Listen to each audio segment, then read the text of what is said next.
I a Palma durant tot el dia hi ha un bullici de gent, des del Born al Passeig Sagrera es pot caminar pel mercat tradicional i les activitats són fins ben entrada la nit.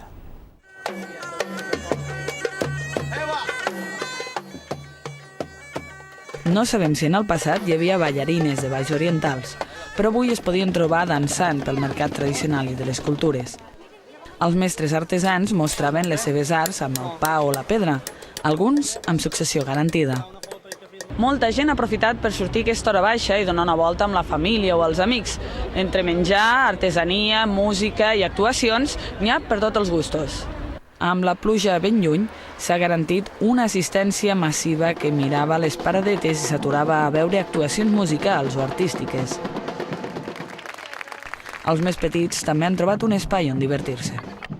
He anat a fer una volta i hem vist que hi havia moltes coses així de Mallorca.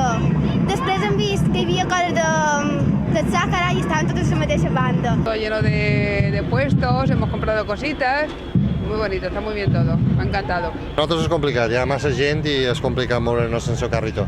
Però està molt bé, la veritat que hi ha molta gent i és molt interessant.